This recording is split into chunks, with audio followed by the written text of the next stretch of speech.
can be eradicated. The Ethics and Anti-Corruption Commission successfully recovered a 5-acre plot valued at 2 billion shillings belonging to the University of Nairobi. The land, which had been grabbed by a private developer, was handed over to the institution by the Ethics and Anti-Corruption Commission on the 29th of January 2019. Similarly, the Ethics and Anti-Corruption Commission scored another major victory in its fight against corruption after former Kenya Sports Authority Managing Director James Mulewa was ordered to pay the government 74.6 million shillings for unexplained assets. Let's get more on part 3 of our continuing series, Graft Diaries, with George Maringa.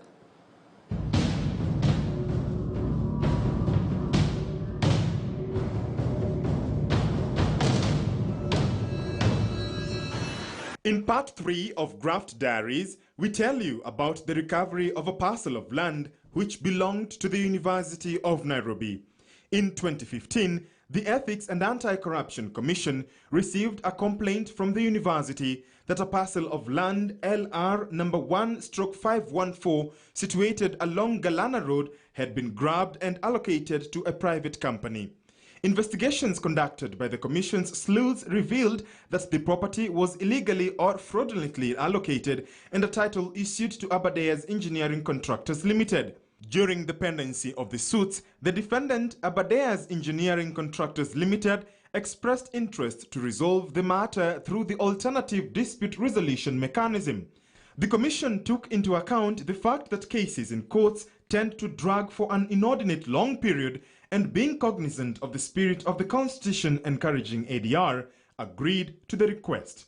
The Ethics and Anti-Corruption Commission, EACC, handed over the piece of land in Kilimani, estimated at 2 billion shillings, to the University of Nairobi after repossessing it from the private company.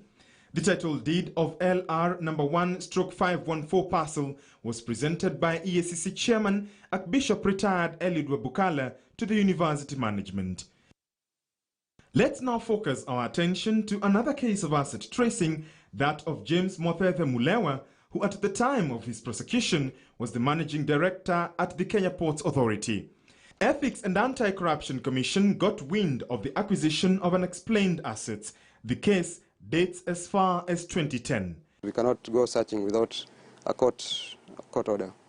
So we did a search. From the search, we were able to retrieve a lot of documents, including bank records, bank documents showing the account numbers, some deposit slips.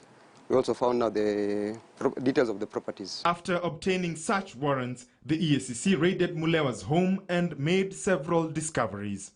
From the bank account, we could see deposits of about 63 million shillings. Yes, so now the question was, explain to us this money. How did you get to deposit this money, all this money into your account? And remember, this is not salary, because salary we had actually kept aside. This is cash and check deposits. So we issued with a notice for him to explain. And from his explanation, we were able to gauge, is it something that can satisfy us as being something that is genuine or not?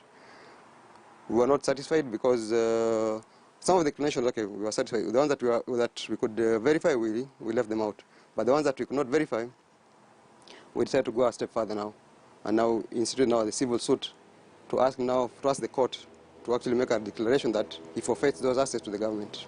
EACC established that during his 2 years at the Kenya Ports Authority as managing director, James Mulewa acquired assets valued at 63 million and 17 million shillings, assets whose origin he would not explain. So there are actually several properties that we were interested in.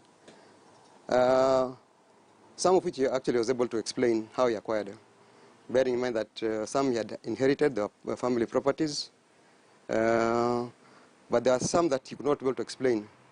We find there's one that he had, from the records, it was in his son's name, but the son was actually a minor. So the question was, and he's actually the one who actually purchased. So the question was, how could the son have purchased these properties? When Mulewa was appointed managing director, his gross salary was 1,050,000 shillings. The commission sought to acquire the illegally owned assets. The court ordered that he forfeits a total of 74 million shillings, which included the 63 million shillings that he had deposited in the account, and there are two properties, that whose value was 11 million. Those were ordered to be forfeited.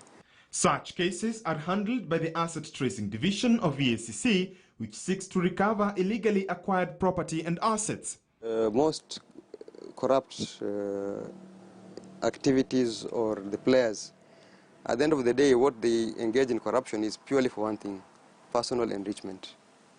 So how do we make them suffer? One is to take them to court through the criminal process and push for the court to actually find them guilty, for them to be fined or imprisoned. But the most satisfying thing is when the asset that they've actually worked so hard to acquire illegally is taken away from them, then it gives a very great sense of satisfaction, because we're able to actually remove that money from the wrong hands, and that money can actually be used for proper use as intended. The amounts which had landed in the wrong hands but recovered, in this case 74 million shillings, could be used to establish several development projects. 74 million shillings can build about 78 typical classrooms in the country. It costs an average of 755,000 Kenyan shillings to build a classroom approved by Kenyan government standards, measuring 6 meters by 8 meters or 20 feet by 30 feet. They say you can run, but you cannot hide. Ethics and Anti-Corruption Commission gives its guarantee to ensure accountability and transparency while recovering illegally acquired assets. At the end of the day, however long it takes, we'll still catch up with them. And for those who are dealing with this, to know that we are watching and we'll be going after them. Kenyans, they expect us to be, like the judge, the jury, and the executioner. It's like you report a matter today, tomorrow we've investigated, the day after that we've taken the matter to court, the day after that judgment has been delivered. It doesn't work that way. We have to go through the whole legal process. It's something that takes time. It's not in our control, but at the end of the day, we'll get there. George Maringa, KTN News.